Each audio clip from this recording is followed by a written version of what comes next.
press the bell icon on the YouTube app and never miss another update. Hello children, आज हम हिंदी कक्षा 7 के जो 8वां कविता है, पद्य पाठ है शाम एक किसान। इस पद्य पाठ को आज हम सीखेंगे। शाम एक किसान इस कविता के जो कवि के नाम सर्वेश्वर दयाल सक्सेना जी हैं। सर्वेश्वर दयाल सक्सेना जी के जन्म 15 सितंबर 1927 में जो बस्ती जिला उत्तर प्रदेश में हुआ था। ये सामाजिक चेतना जगाने में इनके जो योगदान बहुत ही है और ये मानते थे कि कहा करते थे कि जिस देश में जो समृद्ध बाल साहित्य नहीं होती है उस देश का भविष्य उज्जवल नहीं रह सकती है, ऐसे ये मानते थे। कौन?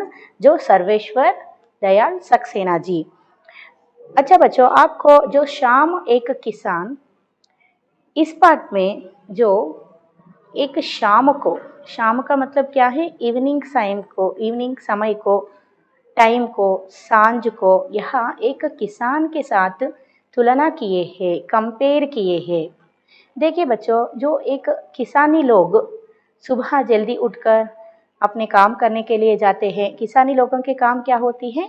खेती बाड़ी करना, है ना। ऐसे ही खेती बाड़ी करने के लिए ये सुबह जाकर अपने पूरे काम को करके वापस शाम को, सांझ को घर लौटते हैं। आप पक्षियों को देख सकते हैं, वो सुबह जो ठीक जो 6 बजे या 6:30 बजे, 7 बजे अपने जो घर से, यानी वो जहाँ कहाँ रहते हैं उस जगह से दूसरी जगह उड़कर जाते हैं और शाम जो उसी समय पर, जो सुबह किस समय पर वो गए रहते हैं उड़कर पक्षियाँ, ठीक उसी समय पर अपने घर लौटते हैं। आप देख सकते हो, एक बार देखना चाहिए पक्षियों को, है ना बच्चों। और जो मनुष्य भी क्या करते हैं, अपने काम को करने के लिए सुबह जाते हैं और शाम को अपने घर को वापस लौटते हैं। क्यों वापस लौटते हैं शाम को? क्योंकि शाम के समय में जो सूरज डूबने लगता है, चारों तरफ अंधेरा होने लगती है ना।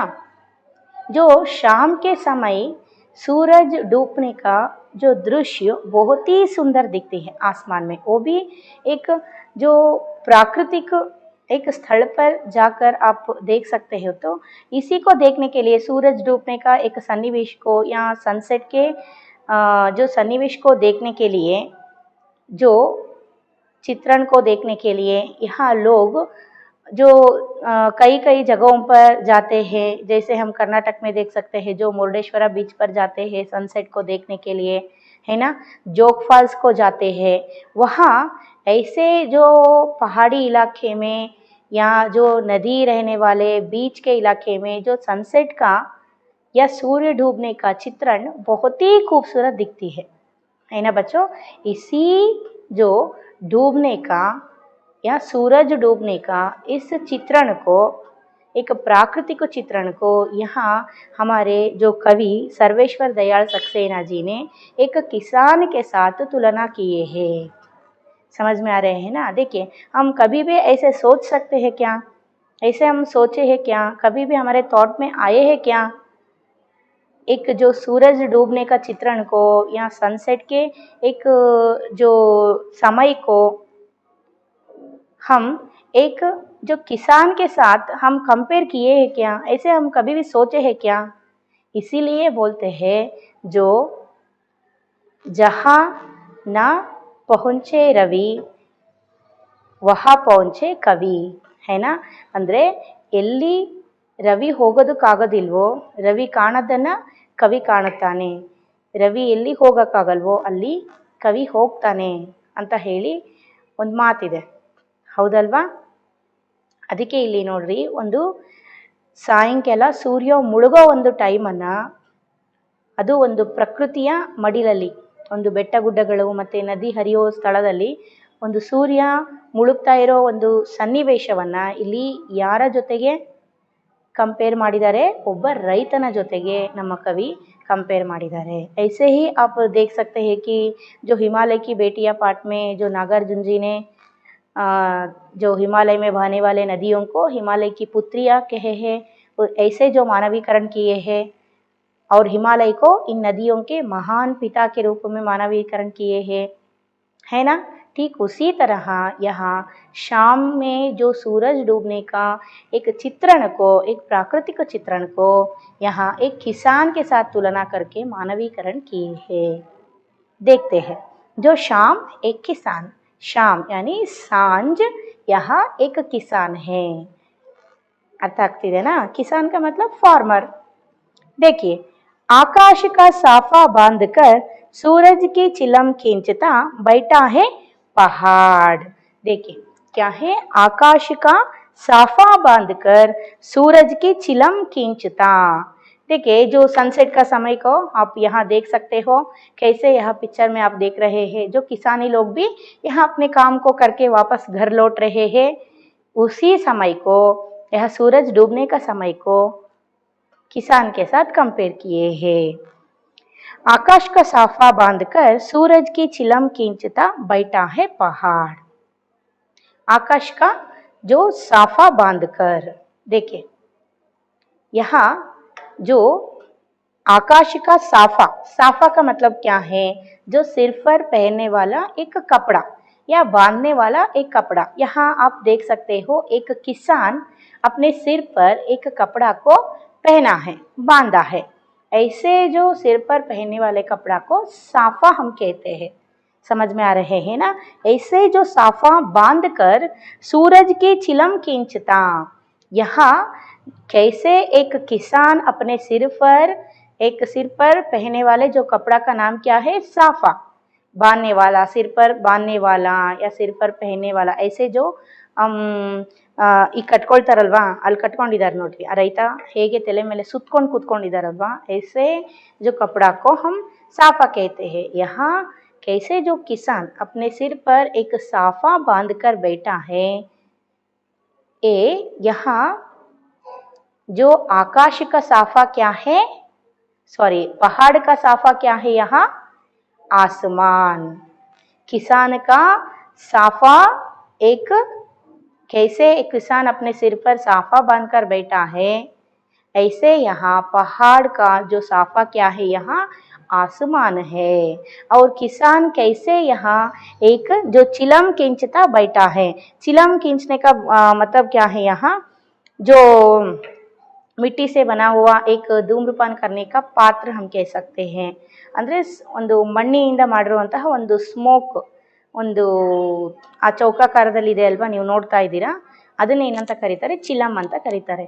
ऐसे यहाँ चिलम को खींचता जो एक किसान कैसे बैठा है, ठीक उसी तरह यहाँ पहाड़ जो चिलम को कैसे तुलना किए हैं कि कैसे जो पहाड़ का जो चिलम क्या है, यहाँ कैसे तुलना किए हैं कि जो सूरज डूबते समय कैसे दिखता है, जो लाल रंग का दिखता है।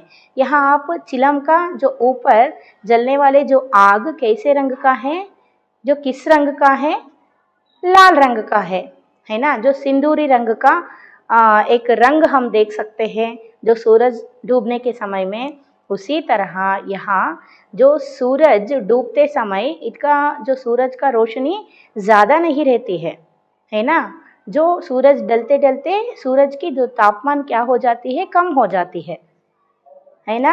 उसी तरह जो धूम्रपान करने के जो ऊपर का जो आग कैसी रहती है, थोड़ी रहती है, इसी के साथ कंपेयर कर रहे हैं। यानी यहाँ जो पहाड़ का साफा क्या है, यहाँ आसमान है। और जो पहाड़ का जो चिलम खींचता है, इसका मतलब क्या है, जो सूरज को, डूबता हुआ सूरज को यहाँ जो पहाड़ का चिलम के साथ कंपेयर कर रहे हैं। ಅರ್ಥ ಆಗ್ತಿದೆನಾ ಏನು ಹೇಳ್ತಾ ಇದ್ದಾರೆ ಇಲ್ಲಿ? ಹೇಗೆ ಒಬ್ಬ ರೈತ ತನ್ನ ತಲೆ ಮೇಲೆ ಒಂದು ಬಟ್ಟೆಯನ್ನು ಆ ರೀತಿ ಸುತ್ಕೊಂಡು ಕೂತ್ಕೊಂಡಿದ್ದಾನೋ, ಅದೇ ರೀತಿ ಇಲ್ಲಿ ಬೆಟ್ಟ ಗುಡ್ಡಗಳ ಒಂದು ಏನು ತಲೆ ಮೇಲೆ ಸುತ್ಕೊಳ್ಳೋಂಥ ಸಾಫಾ ಅಂತ ನಾವೇನು ಕರಿತೀವಿ, ಅದು ಯಾವುದು ಇಲ್ಲಿ ಬೆಟ್ಟಗಳಿಗೆ? ಆಸ್ಮಾನ್ ಅಂದರೆ ಆಕಾಶ ಅಂತ ಹೇಳ್ತಾ ಇದ್ದಾರೆ। ಅರ್ಥ ಆಯ್ತಾ? ಹಾಗೆ ಇಲ್ಲಿ ಹೇಗೆ ಆ ಮಣ್ಣಿನಿಂದ ಮಾಡಿರುವಂತಹ ಒಂದು ಸ್ಮೋಕ್ ಬ್ಯಾಟಲನ್ನು ಇಟ್ಕೊಂಡಿದ್ದಾರೆ, ರೈತ, ಅದೇ ರೀತಿ ಇಲ್ಲಿ ಈ ಬೆಟ್ಟ ಗುಡ್ಡದ ಒಂದು ಏನಂತ ಹೇಳಬೇಕು, ಸ್ಮೋಕ್ ಮಾಡುವಂತಹ ಒಂದು ಬ್ಯಾಟಲ್ ಯಾವುದು ಇಲ್ಲಿ, ಸೂರಜ್. ಹಾಗೆ ಒಂದು ಸ್ಮೋಕ್ ಮಾಡುವಂತಹ ಆ ರೀತಿ ಮಣ್ಣಿಂದ ಮಾಡಿರುವಂತಹ ಆ ಒಂದು ಪಾತ್ರ ಅಂತ ನಾವೇನು ಹೇಳ್ತೀವಿ, ಅದ್ರ ಮೇಲೆ ಹೇಗೆ ರೆಡ್ ಕಲರಾಗಿ ಕಾಣಿಸುತ್ತೆ ಲೈಟಾಗಿ ಬೆಂಕಿ, ಅದೇ ಕೆಂಡ ಕಾಣಿಸೋ ಥರ ಕಾಣಿಸಿರುತ್ತೆ ಸ್ಮೋಕಿನ ಮೇಲೆ, ಹೌದಲ್ವಾ? ಅದೇ ಥರ ಇಲ್ಲಿ ಏನು ಸೂರಜು ಅಂದರೆ ಸೂರ್ಯ ಮುಳುಗ್ತಾ ಇದ್ದಾನೆ. ಮುಳುಗ್ತಾ ಇರೋ ಸೂರ್ಯ ತುಂಬಾ ಏನಿರೋದಿಲ್ಲ, ಅದ್ರ ಕಿರಣಗಳು ತುಂಬಾ ಜೋರಾಗಿರೋದಿಲ್ಲ, ಹೌದಲ್ವಾ? ನಮಗೆ ಅದರಿಂದ ಯಾವುದೇ ರೀತಿ ತಣ್ಣಗಿರುತ್ತೆ, ಅದು ಸ್ವಲ್ಪ ಮುಳುಗ್ತಾ ಸೂರ್ಯ ಹೇಗಾಗಿರ್ತಾನೆ, ಸ್ವಲ್ಪ ತಣ್ಣಗೆ ಕಾಣುತ್ತೆ, ನಮಗೆಲ್ಲ ಗಾಳಿ ತಣ್ಣಗೆ ಬರ್ತಾ ಇರುತ್ತೆ, ಬಿಸಿಲು ಕಡಿಮೆ ಆಗಿರುತ್ತೆ, ಹೌದಲ್ವಾ? ಅದನ್ನೇ ಇಲ್ಲಿ ಏನು ಹೇಳ್ತಾ ಇದ್ದಾರೆ, ಚಿಲಂ ಮೇಲೆ ಇರುವಂತಹ ಕೆಂಡ ಅಥವಾ ಬೆಂಕಿಗೆ ಹೋಲಿಕೆ ಮಾಡ್ತಾ ಇದ್ದಾರೆ. ಅಂದರೆ ಇಲ್ಲಿ ಬೆಟ್ಟ ಏನು ಮಾಡಿದೆ, ತಲೆ ಮೇಲೆ ಒಂದು ಸಾಫಾ ಅಂತ ಅಂದರೆ ಬಟ್ಟೆಯನ್ನು ಹಾಕ್ಕೊಂಡ್ಬಿಟ್ಟು, ತಲೆ ಮೇಲೆ ಬಟ್ಟೆ ಸುತ್ಕೊಂಡ್ಬಿಟ್ಟು, ಕೈಯಲ್ಲಿ ಕೆಂಪದಾದಂತಹ ಸೂರ್ಯ ಮುಳುಗ್ತಾ ಇರೋದನ್ನ ಇಲ್ಲಿ ಏನು ಹೋಲಿಸ್ತಾ ಇದ್ದಾರೆ, ಸ್ಮೋಕಿಂಗ್ ಮಾಡ್ತಾ ಇದೆ ಬೆಟ್ಟ ಅಂತ ಹೇಳಿ ಹೋಲಿಸ್ತಾ ಇದ್ದಾರೆ. ಅರ್ಥ ಆಯ್ತಾ? ಚಿಲಂ ಖೀಂಚ್ ರಹಾ ಹೇ. ಅರ್ಥ ಆಯ್ತಾ ಮೊದಲನೇದು ಸ್ಟ್ಯಾಂಜಾ? फिर हम जो घुटनों पर पड़ी है नदी चादर सी, पास ही दहक रही है पालाश के जंगल की अंगीठी. घुटनों पर पड़ी है नदी चादर सी. देखिए घुटना का मतलब क्या है, नी अंदरे तोड़े. जो कैसे एक किसान अपने जो नी पर यानी घुटना पर एक चादर को जो जाड़ के समय में, यहाँ आपको जो वर्णन किए हो रहे हैं, ये एक जाड़ का समय का मतलब क्या है, यहाँ जो पूस का समय या पाल का समय, ठंड का समय, विंटर सीजन में विंटर का जो शाम का समय, यहाँ बहुत ही ठंड रहती है ना? ठंडी होने के कारण यहाँ जो क्या होती है, कुछ गर्म की जो महसूस हमें होना चाहिए, इसलिए हम क्या करते हैं, ನಾವೇನು ಮಾಡಬೇಕು, ಬೆಚ್ಚಗಿರಬೇಕು ಅಂತ ಇಷ್ಟಪಡ್ತೀವಿ ಚಳಿಗಾಲದಲ್ಲಿ. ಅದು ಈವ್ನಿಂಗ್ ಟೈಮಲ್ಲಿ ಏನು ತಣ್ಣನೆಗೆ ಗಾಳಿ ಬೀಸ್ತಾ ಇರುತ್ತೆ.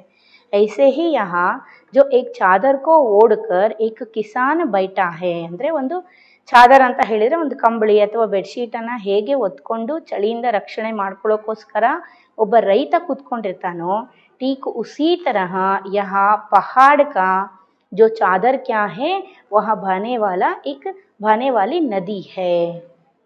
पहाड़ के नीचे बहने वाली नदी ही यहाँ पहाड़ का क्या है, चादर है. वो भी घुटनों पर डाले हुए या ओढ़ कर बैठे हुए पहाड़. ಅರ್ಥ ಆಗ್ತಿದೆನಾ? ಚಳಿಯಿಂದ ಅಂದರೆ ಚಳಿಗಾಲದಲ್ಲಿ ಒಂದು ಸಂಜೆಯ ಟೈಮಲ್ಲಿ ಇಲ್ಲಿ ಒಬ್ಬ ರೈತ ಹೇಗೆ ತನ್ನ ಕಾಲಿನ ಮೇಲೆ ಅಥವಾ ಮೈ ಮೇಲೆ ಹೇಗೆ ಚಳಿಯಿಂದ ರಕ್ಷಣೆ ಮಾಡ್ಕೊಳ್ಳೋದಕ್ಕೋಸ್ಕರ ಕಂಬಳಿಯನ್ನು ಅಥವಾ ಒಂದು ಬೆಡ್ಶೀಟನ್ನು ಹೊಚ್ಕೊಂಡು ಹೇಗೆ ಕುತ್ಕೊಂಡಿರ್ತಾನೆ, ಅದೇ ಥರ ಇಲ್ಲಿ ಈ ಬೆಟ್ಟದ ಒಂದು ಪಹಾಡ್ಕ ಅಥವಾ ಇದು ಬೆಟ್ಟ ಗುಡ್ಡಗಳ ಒಂದು ಏನು ಬೆಡ್ಶೀಟು ಅಥವಾ ಚಾದರ್ ಕಂಬಳಿ ಅಂದರೆ ಏನಕ್ಕೆ ಹೋಲಿಸಿದ್ದಾರೆ ಇಲ್ಲಿ, ಅದನ್ನು ಒಂದು ನದಿಗೆ ಹೋಲಿಸಿದ್ದಾರೆ. ಅರ್ಥ ಆಯ್ತಾ? ಹಾಗಾದರೆ ಬೆಟ್ಟ ಗುಡ್ಡಗಳ ಕಂಬಳಿ ಯಾವುದು, ಇಲ್ಲಿ ಹರಿತಾ ಇರುವಂತಹ ನದಿ ಅಂತ ಹೇಳ್ತಾ ಇದ್ದಾರೆ. फिर जो पास ही दहक रही है पालाश के जंगल की अंगीठी, जो पास ही दहक रही है. आप यहाँ देख सकते हो, यहाँ जो नदी बह रही है वो पहाड़ के ऊपर के जो आसमान क्या है, यहाँ पहाड़ का जो साफा है, और ये जो चिलम क्या है, डूबता हुआ सूरज ही पहाड़ का चिलम है. वो चिलम को खींच रहा है, कौन, पहाड़. और जो अपने घुटनों पर यहाँ चादर को क्या है, ओढ़ा है पहाड़. ओ चादर क्या है, चादर किसके साथ तुलना किए हैं, यहाँ जो बहने वाले नदी के साथ तुलना किए हैं. जो पहाड़ का जो चादर क्या है, यहाँ नदी है, और इसके बीच में जो पालाश के जंगल की अंगीठी. अंगीठी का मतलब क्या है, आग जलाने का एक पात्र. यहाँ आप देख सकते हैं, यहाँ जो आप देख रहे हैं ना, यही जो अंगीठी है, इस पर आग जलाते हैं। आग जलाने का एक पात्र को अंगीठी कहते हैं। अर्थ आयता। ये जो पलाश का फूल यहाँ आप देख रहे हैं, पलाश के फूल कैसे जो चमक रही है, ये जो आग जलाने के पात्र में कैसे जो आग जल रही है, आग जैसे यहाँ ब्राइट हो रही है, ठीक उसी तरह यहाँ पलाश के फूल ಬ್ರೈಟ್ हो रही है. ಅರ್ಥ ಆಯ್ತಾ? ಇದಕ್ಕೆ ಏನಂತ ಹೇಳಿದ್ರೆ, ಈ ಚಿತ್ರ ನೋಡ್ಬಿಟ್ರೆ ನಿಮಗೆ ಪೂರ್ತಿಯಾಗಿ ಅರ್ಥ ಆಗ್ಬಿಡುತ್ತೆ ಏನು ಹೇಳ್ತಾ ಇದ್ದಾರೆ ಅಂತ ಹೇಳ್ಬಿಟ್ಟು. ಇಲ್ಲಿ ಸೂರಜು ಅಂದರೆ ಮುಳುಗ್ತಾ ಇರೋ ಸೂರ್ಯ ಈ ಬೆಟ್ಟ ಗುಡ್ಡಗಳಿಗೆ ಏನು ಅರ್ಥ, ಸ್ಮೋಕ್ ಮಾಡೋದ್ರ ಮೇಲೆ ತುದಿಗೆ ಏನಿರುತ್ತಲ್ಲ ಕೆಂಡ, ಸ್ಮೋಕ್ ಮಾಡ್ತಾ ಇರಬೇಕಾದ್ರೆ ಆ ಕೆಂಡನ ಏನಕ್ಕೆ ಹೋಲಿಸ್ತಾ ಇದ್ದಾರೆ, ಮುಳುಗ್ತಾ ಇರೋ ಸೂರ್ಯನಿಗೆ ಹೋಲಿಸಿದ್ದಾರೆ. ಅರ್ಥ ಆಯ್ತಾ? ಹಾಗೆ ಇಲ್ಲಿ ಬೆಂಕಿ ಕಾಯಿಸ್ಕೊಳ್ಳೋದಕ್ಕಂತ, ಬೆಂಕಿ ಹಚ್ಚೋದಕ್ಕಂತ ಒಂದು ಪಾತ್ರೆ ಇಟ್ಕೊಂಡಿರ್ತಾರಲ್ವಾ, ಆ ಪಾತ್ರೆನ ಏನಕ್ಕೆ ಹೋಲಿಸ್ತಾ ಇದ್ದಾರೆ ಇಲ್ಲಿ ಬೆಟ್ಟ ಗುಡ್ಡಗಳಲ್ಲಿ ಬೆಳೆದಿರುವಂತಹ ಪಲಾಶ್ ಟ್ರೀ ಅಂತ ಬರುತ್ತೆ ಒಂದು, ನೀವು ಇಲ್ಲಿ ನೋಡ್ಬೋದು. ऐसे जो ट्री यहाँ आप देख सकते हैं, ये जो पलाश का ट्री है, ನೀವು ಇಲ್ಲೇ ನೋಡಿರ್ಬೋದು ಸುತ್ತಮುತ್ತ. ಇದು कैसे जो दिखते हैं, जो ये सारा जो पेड़ पर फूल ही दिखाई देती है और इसके जो पत्ते हमें कम दिखाई देते हैं. समझ में आ रहा है ना? ಇಡೀ ಮರದಲ್ಲಿ ಬರೀ ಹೂ ನಾವು ಕಾಣ್ಬೋದು, ಇದರಲ್ಲಿ ಎಲೆಗಳು ಕಡಿಮೆ ಕಾಣಿಸುತ್ತೆ. ಹೂ ಬಿಡೋದಕ್ಕೆ ಶುರುವಾಯಿತು ಅಂದರೆ ಇದರಲ್ಲಿ ಎಲೆಗಳೇ ಕಾಣಿಸೋದಿಲ್ಲ ನಮಗೆ, ಬರೀ ಹೂವೇ ಕಾಣಿಸುತ್ತೆ. ಇಲ್ಲಿ ನೋಡ್ತಾ ಇದ್ದೀರಾ ಈ ಕಡೆ ಚಿತ್ರದಲ್ಲಿ, ಹೌದಲ್ವಾ? ಈ ಚಿತ್ರದಲ್ಲಿ ಇದೆ ನೋಡ್ರಿ. ठीक उसी तरह ये जो पलाश का फूल है, ये आग जलाने का अंगीठी है, आग जलाने का पात्र है. ಅಂದರೆ ಒಂದು ಬೆಟ್ಟ ಇದೆ, ಆ ಬೆಟ್ಟದ ತಲೆ ಮೇಲೆ ಸುತ್ತಕೊಂಡಿರುವಂತಹ ಒಂದು ಬಟ್ಟೆಯನ್ನು ಏನಕ್ಕೆ ಕಂಪೇರ್ ಮಾಡಿದ್ದಾರೆ, ಆಕಾಶನೇ ಈ ಏನು ಬೆಟ್ಟ ಏನಿದೆ, ಆಕಾಶನ ತನ್ನ ತಲೆ ಮೇಲೆ ಬಟ್ಟೆ ಥರ ಸುತ್ತಕೊಂಡಿದೆ. ಹಾಗೆ ಮುಳುಗ್ತಾ ಇರೋ ಸೂರ್ಯನನ್ನು ಒಂದು ಮಿಟ್ಟಿಯಿಂದ ಅಂದರೆ ಮಣ್ಣಿನಿಂದ ಮಾಡಿರುವಂಥ ಒಂದು ಸ್ಮೋಕಿಂಗ್ ಒಂದು ಬ್ಯಾಟಲ್ ಅಂತ ಹೇಳ್ತೀವಲ್ವ ನಾವು, ಸಣ್ಣದು ಸ್ಮೋಕ್ ಮಾಡುವಂತಹದ್ದು, ಅದನ್ನು ಇಲ್ಲಿ ಏನಕ್ಕೆ ಹೋಲಿಸಿದ್ದಾರೆ ಅಂತ ಹೇಳಿದರೆ, ಕೈಯಲ್ಲಿ ಮುಳುಗ್ತಾ ಇರೋ ಸೂರ್ಯನನ್ನೇ ತನ್ನ ಸ್ಮೋಕ್ ಅನ್ನೋ ಥರ ಸ್ಮೋಕ್ ಮಾಡ್ತಾ ಇದೆ. ಅರ್ಥ ಆಯ್ತಾ? ಚಿಲಂಕೋ ಕಿಂಚ್ತಾ ಹೂವ ಅಂದರೆ ಸ್ಮೋಕ್ ಮಾಡ್ತಾ ಇದೆ. ಹಾಗೆ ಇದ್ರ ಆ ನದಿಯ ಬೆಟ್ಟ ಗುಡ್ಡಗಳ ಮುಂದೆ ಹರಿತಾ ಇರುವಂತಹ ನದಿ ಏನಿದೆ, ಇದು ಬೆಟ್ಟ ಗುಡ್ಡಗಳು ತಮ್ಮ ಮೈ ಮೇಲೆ ಹೊದಿಸ್ಕೊಂಡಿರುವಂತಹ ಒಂದು ಕಂಬಳಿಗೆ ಹೋಲಿಕೆ ಮಾಡ್ತಾ ಇದ್ದಾರೆ. ಅರ್ಥ ಆಯ್ತಾ? ಹಾಗೆ ಇಲ್ಲಿ ಪಲಾಶ್ ಟ್ರೀ ಅಂತ ಹೇಳಿಬಿಟ್ಟು, ಹೇಗೆ ಬೆಟ್ಟ ಗುಡ್ಡಗಳ ಮಧ್ಯದಲ್ಲಿ ಈ ಟ್ರೀಗಳು ಹೇಗೆ ಕಾಣಿಸ್ತಾ ಇದೆ ಅಂತ ಹೇಳಿದರೆ, ಸ್ಮೋಕ್ ಮಾಡ್ತಾ ಇರುತ್ತಲ್ವಾ ಬೆಟ್ಟ, ಆ ಸ್ಮೋಕ್ ಮಾಡ್ತಾ ಇರುವಂತಹ ಟೈಮಲ್ಲಿ ಅದು झाड़की टाइम में ಅಂತ ಹೇಳಿದರೆ ಇಲ್ಲಿ ठंड के समय में, शाम के जो ठंड की शाम में ಅಂದರೆ ವಿಂಟರ್ ಸೀಸನಲ್ಲಿ, ಚಳಿಗಾಲದ ಒಂದು ಸಾಯಂಕಾಲದ ಟೈಮಲ್ಲಿ ಹೇಗೆ ಚಳಿ ಆದಾಗ ನಾವು ಬಿಸಿ ಅನುಭವ ತಗೋಬೇಕು ಅಂತ ಅಂದ್ಕೊಳ್ತೀವೋ, ಆ ರೀತಿ ಇಲ್ಲಿ ಏನು ಮಾಡ್ತಾ ಇದೆ ಬೆಟ್ಟ, ತನ್ನ ಮುಂದೆ ಪಲಾಶ್ ಟ್ರೀಗಳು ಏನಕ್ಕೆ ಹೋಲಿಸ್ತಾ ಇದ್ದಾರೆ, ಒಂದು ಬೆಂಕಿಯನ್ನು ಕಾಯಿಸುವಂತಹ ಒಂದು ಪಾತ್ರೆ, ಅದನ್ನು ಮುಂದಿಡ್ಕೊಂಡಿದೆ ಬೆಟ್ಟ, ಆ ರೀತಿ ಕಾಣಿಸ್ತಾ ಇದೆ ಅಂತ ಇಲ್ಲಿ ಕವಿ ಏನು ಮಾಡ್ತಾ ಇದ್ದಾರೆ, ಕಂಪೇರ್ ಮಾಡ್ತಾ ಇದ್ದಾರೆ. देखे ये जो पलाश की ट्री वहाँ आप देख रहे हैं, ये जो शाम के समय में कैसे दिखती है, जो वहाँ जो ब्राइट हो रही है, आप देख सकते हैं दहक रही है. ऐसे ही यहाँ जंगल की अंगीठी, पलाश के जंगल की पासी दहक रही है. दहकना का मतलब क्या है? ब्राइटनिंग. वो क्या हो रही है? ब्राइट हो रही है. कैसे ब्राइट हो रही है? वो जलते हुए अंगीठी के समान ब्राइट हो रही है. ಅಂದರೆ ಒಂದು ಪಾತ್ರೆಯಲ್ಲಿ ಬೆಂಕಿ ಹೇಗೆ ಸುಡುತ್ತೋ ಆ ರೀತಿ ಇದು ಸುಡ್ತಾ ಇದೆ ಅಂತ ಹೇಳ್ತಾ ಇದ್ದಾರೆ. ಅಂದರೆ ಬೆಳಗ್ತಾ ಇದೆ ಅಥವಾ ಅಲ್ಲೇ ಸಣ್ಣಗೆ ಬ್ರೈಟನ್ ಆಗ್ತಾ ಇದೆ. ಅರ್ಥ ಆಯ್ತಾ? फिर जो अंधकार दूर पूर्व में सिमटा बैठा है बेड़ों के गले सा. अंधकार दूर पूर्व में का मतलब क्या है? यहाँ सूरज पूर्व में क्या है? उगता है. और जो सूर्यास्त किस दिशा में होती है? जो पश्चिम दिशा में होती है. यहाँ पश्चिम दिशा में होने के समय सूरज जो पश्चिम दिशा में क्या होती है? डूब जाती है. यहाँ पूर्व दिशा में क्या हो जाती है? अंधकार छा जाती है. अंधकार ही चारों तरफ जो क्या हो जाती है? अंधकार छा जाती है. है ना। वही जो यहाँ बोल रहे हैं, अंधकार दूर पूर्व दिशा में पूरी अंधकार छा गई है और सिमटा बैठा है भेड़ों के गले सा। यहाँ जो अंधकार को किसके समान तुलना कर रहे हैं कि जो भेड़ों के गले सा। भेड़ का मतलब क्या है, शीप।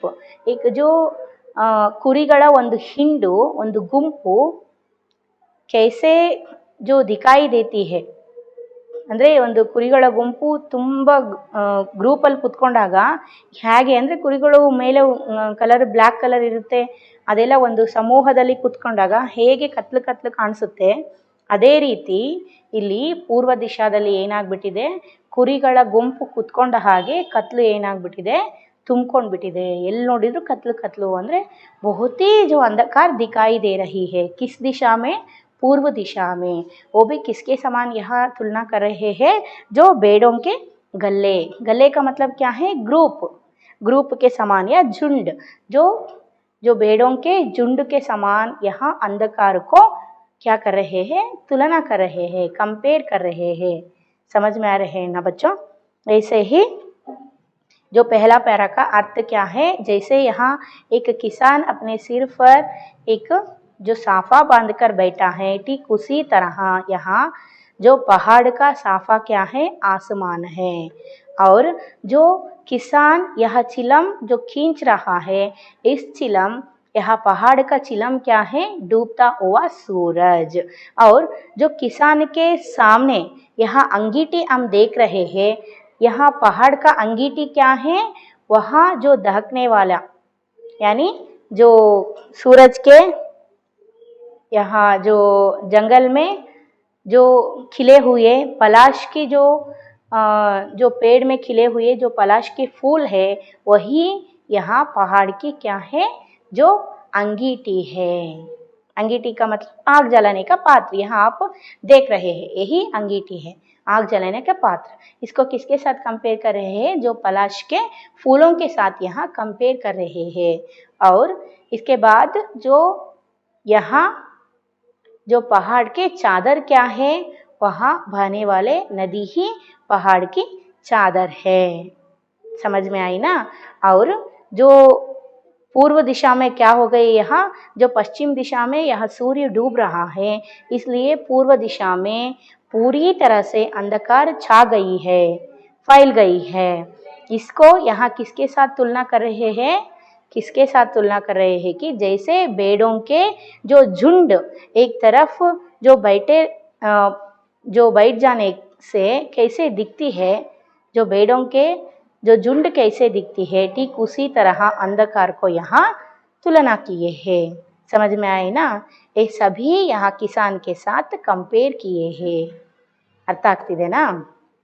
फिर दूसरी जो स्टैंजा, अचानक बोला मोर, जैसे किसी ने आवाज दी, सुनते हो, चिल्लम औंधी, धुआं उठा, सूरज डूबा, अंधेरा छा गया।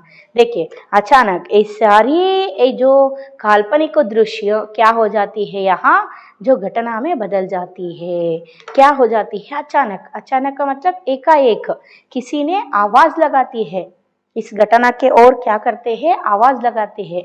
किसको आवाज लगा रहे हैं, यहाँ पहाड़ को आवाज लगा रहे हैं, क्योंकि जो पहाड़ क्या कर रही है, आसमान को साफा जैसे बांधकर और यहाँ जो डूबता हुआ सूरज को चिलम के तरह खींचता हुआ, और जो वहाँ जो बहने वाले नदी को चादर की तरह अपने जो घुटनों पर ओढ़कर, कौन, पहाड़। और जो कौन सा अंगीठी जला है, यहाँ पहाड़, जो पलाश की फूलों के अंगीठी जलाते हुए पहाड़ बैठा है।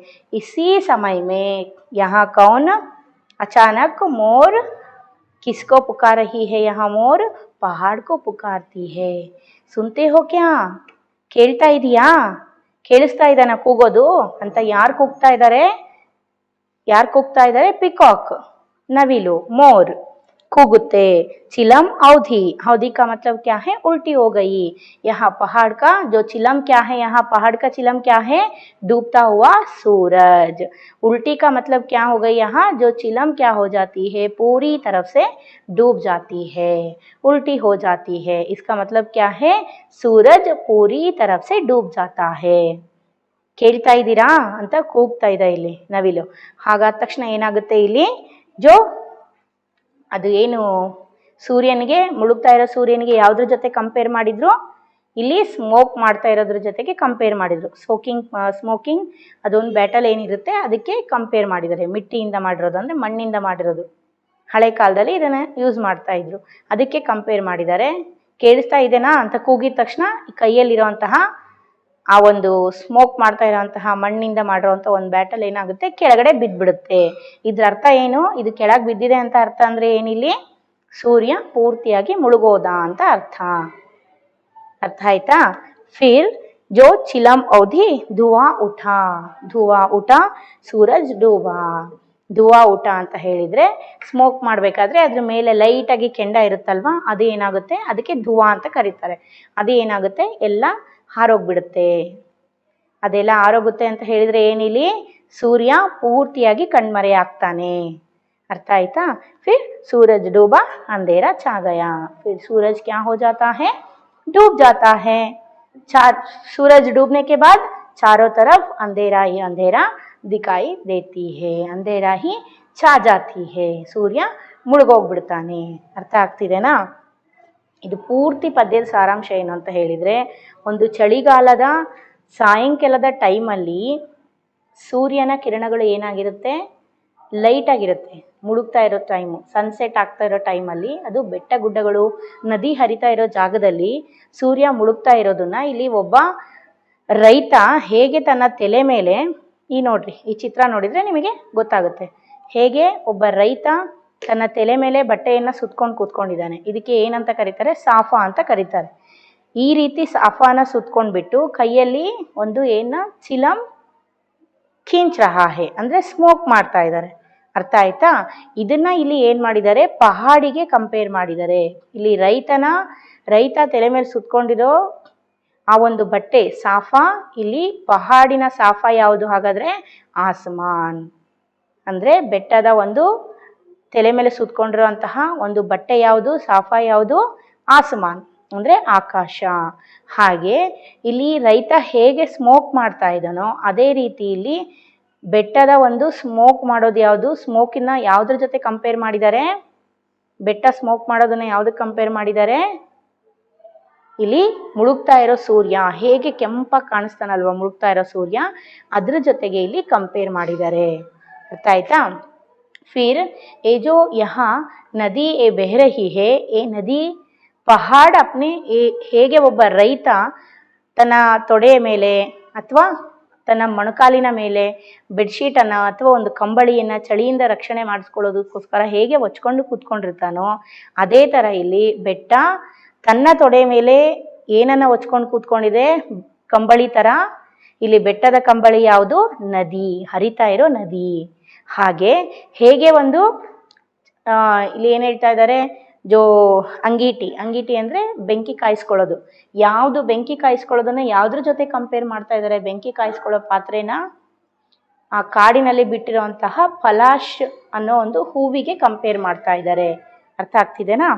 ಫಿರ್ ಯಹಾ ಜೋ ಜೂಂಡ್ ಅಂದರೆ ಯಾವುದ್ರದ್ದು, ಕುರಿಗಳ ಒಂದು ಹಿಂಡು ಗುಂಪಾಗಿ ಸೇರ್ಕೊಂಡಾಗ ಅಲ್ಲಿ ಹೇಗೆ ನಮಗೆ ಒಂದು ಗುಂಪಾದಂಥ ಒಂದು ಕತ್ತಲು ಕಾಣಿಸುತ್ತಲ್ಲ, ಆ ಕತ್ತಲನ್ನ ಏನು ಹೇಳ್ತಾ ಇದ್ದಾರೆ, ಪೂರ್ವ ದಿಕ್ಕಿನಲ್ಲಿ ಸೂರ್ಯ ಹುಟ್ಟಿ ಪಶ್ಚಿಮ ದಿಕ್ಕಲ್ಲಿ ಮುಳುಗ್ತಾನೆ. ಹೌದಾ. ಆವಾಗ ಪಶ್ಚಿಮ ದಿಕ್ಕಲ್ಲಿ ಮುಳುಗಬೇಕಾದ್ರೆ ಪೂರ್ವ ದಿಕ್ಕಲ್ಲಿ ಏನಾಗ್ಬಿಡುತ್ತೆ, ಪೂರ್ತಿಯಾಗಿ ಕತ್ಲು ಆವರಿಸ್ಕೊಂಡು ಬಿಡುತ್ತೆ. ಅದನ್ನ ಇಲ್ಲಿ ಏನಕ್ಕೆ ಹೋಲಿಸ್ತಾ ಇದ್ದಾರೆ, ಒಂದು ಕುರಿಗಳ ಹಿಂಡಿಗೆ ಹೋಲಿಸ್ತಾ ಇದ್ದಾರೆ. ಈ ಸನ್ನಿವೇಶ ಬೆಟ್ಟ ಏನು ಮಾಡ್ತಾ ಇದೆ, ಆರಾಮಾಗಿ ಸ್ಮೋಕ್ ಮಾಡ್ಕೊತ ತಲೆ ಮೇಲೆ ಒಂದು ಬಟ್ಟೆಯನ್ನು ಸುತ್ಕೊಂಡ್ಬಿಟ್ಟು ನದಿ ಅನ್ನೋ ಒಂದು ಕಂಬಳಿಯನ್ನು ಮೈ ಮೇಲೆ ಹೊತ್ಕೊಂಡ್ಬಿಟ್ಟು ಅಲ್ಲಿರೋಂಥ ಹೂಗಳು ಯಾವುದು, ಪಲಾಶ್ ಹೂಗಳು, ಏನು ಪಲಾಶ್ ಹೂಗಳನ್ನ ಬೆಂಕಿ ಕಾಯಿಸ್ಕೊಳೋ ಪಾತ್ರೆಗೆ ಕಂಪೇರ್ ಮಾಡಿದ್ದಾರೆ. ಈ ರೀತಿ ಸನ್ನಿವೇಶ ನಡೀತಾ ಇರಬೇಕಾದ್ರೆ ಒಂದೇ ಸಲ ಯಾರು ಕೂಗ್ತಾರೆ, ಇಲ್ಲಿ ನವಿಲು ಕೂಗುತ್ತೆ. ಕೇಳಿಸ್ಕೊಂತಿದ್ದೀರಾ? ಕೇಳ್ತಿದೇನಾ ಅಂತ ಕೂಗಿದ ತಕ್ಷಣ ಹೆದರ್ಕೊಂಬಿಟ್ಟು ಯಾರಾದ್ರು ಸಡನ್ನಾಗಿ ನಾವು ಆರಾಮಾಗಿ ಕೂತ್ಕೊಂಡು ಏನೋ ಮಾಡ್ಬೇಕಾದ್ರೆ ಯಾರು ಸಡನ್ನಾಗಿ ಕೂಗಿದ ತಕ್ಷಣ ನಾವೇನು ಮಾಡ್ತೀವಿ, ಕೈಯಲ್ಲಿರೋದು ಜಾರ್ಕೊಂಡು ಬಿದ್ದುಬಿಡುತ್ತಲ್ವ. ಅದೇ ಥರ ಇಲ್ಲಿ ಸ್ಮೋಕ್ ಮಾಡ್ತಾ ಇರೋದು, ಬೆಟ್ಟ ಸ್ಮೋಕ್ ಮಾಡುತ್ತಲ್ಲ, ಅದು ಏನಾಗುತ್ತೆ, ಕೆಳಗಡೆಗೆ ಬಿದ್ದುಬಿಡುತ್ತೆ. ಇದರ ಅರ್ಥ ಏನು? ಸ್ಮೋಕನ್ನ ಏನಕ್ಕೆ ಹೋಲಿಕೆ ಮಾಡಿದ್ದಾರೆ ಇಲ್ಲಿ? ಏನಕ್ಕೆ ಹೋಲಿಕೆ ಮಾಡಿದ್ದಾರೆ? ಮಣ್ಣಿಂದ ಮಾಡಿರುವಂತಹ ಒಂದು ಒಂದು ಬ್ಯಾಟಲನ್ನು ಏನಕ್ಕೆ ಹೋಲಿಕೆ ಮಾಡಿದ್ದಾರೆ ಇಲ್ಲಿ? ಮುಳುಗ್ತಾ ಇರೋ ಸೂರ್ಯನಿಗೆ. ಆವಾಗ ಏನಾಗುತ್ತೆ ಇಲ್ಲಿ? ಸೂರಜು ಪೂರ್ತಿಯಾಗಿ ಮುಳುಗೋಗ್ಬಿಡ್ತಾನೆ. ಅರ್ಥ ಆಯ್ತಾ? ಇವಾಗ ಏನಾಗುತ್ತೆ, ಸೂರ್ಯ ಮುಳುಗ್ದ ಅಂದರೆ ಕತ್ಲಾಗ್ಬಿಡುತ್ತೆ ಎಲ್ಲ ಕಡೆಗೆ. ಇದನ್ನೇ ಇಲ್ಲಿ ಯಾವ ರೀತಿ ಕಂಪೇರ್ ಮಾಡಿದ್ದಾರೆ ನೋಡ್ರಿ. ನಾವು ಯಾವತ್ತಾದರೂ ಈ ರೀತಿ ಒಂದು ಯೋಚನೆ ನಮ್ಮ ತಲೆಯಲ್ಲಿ ಬರೋದಕ್ಕೆ ಸಾಧ್ಯನಾ? ಬರುತ್ತಾ ಈ ಥರ ಯೋಚನೆ ನಮ್ಮ ತಲೆಯಲ್ಲಿ ಯಾವಾಗಲಾದರೂ? ಈ ರೀತಿ ಸೂರ್ಯ ಒಂದು ರೈತನ ಜೊತೆಗೆ ಕಂಪೇರ್ ಮಾಡೋದು. ऐसे ही यहाँ क्या किए हैं, कंपेयर किए हैं. समझ में आया ना बच्चों? इस पाठ को जो कविता को आपको एक बार और पढ़ना चाहिए. इससे आपको ठीक तरह से समझ में आती है. और यहाँ जो पाठ के पीछे, टेक्स्ट बुक के पीछे आपको इसके जो सारांश दिए हैं, कवि ने किसान के रूप में जाड़े की शाम के प्राकृतिक दृश्य का चित्रण किए हैं. मैं बोली ना, उसी को. इस प्राकृतिक दृश्य में पहाड़ बैठे हुए एक किसान की तरह दिखाई दे रहा है. आकाश उसके सिर पर बांधे साफे के समान, पहाड़ के नीचे बहती हुई नदी, घुटनों पर रखी चादर सी, पलाश की पेड़ों पर खिले लाल लाल फूल जलती अंगीठी के समान, पूर्व क्षितिज पर घना जो होता अंधकार झुंड में बैठी बेड़ों जैसा और पश्चिम दिशा में डूबता सूरज चिलम पर सुलगती आग की भांति दिख रहा है. यह पूरा दृश्य शांत है. अचानक मोर बोल उठता है मानो किसी ने आवाज लगाई. सुनते हो? इसके बाद यह दृश्य घटना में बदल जाता है. चिलम उलट जाती है, आग बुझ जाती है, धुआं उठने लगता है, सूरज डूब जाता है, शाम डल जाती है और रात का अंधेरा छा जाता है. ಇದನ್ನ ಇನ್ನೊಂದ್ಸಲ ನೀವು ಇದರ ಸಾರಾಂಶನ ಹಿಂದ್ಗಡೆ ಇನ್ನೊಂದ್ಸಲ ಕೊಟ್ಟಿದ್ದಾರೆ, ನೀವು ಇನ್ನೊಂದ್ಸಲ ಓದ್ಕೊಂಡ್ರೆ ಅರ್ಥ ಆಗುತ್ತೆ. ಅರ್ಥ ಆಯ್ತಾ? Thank you children.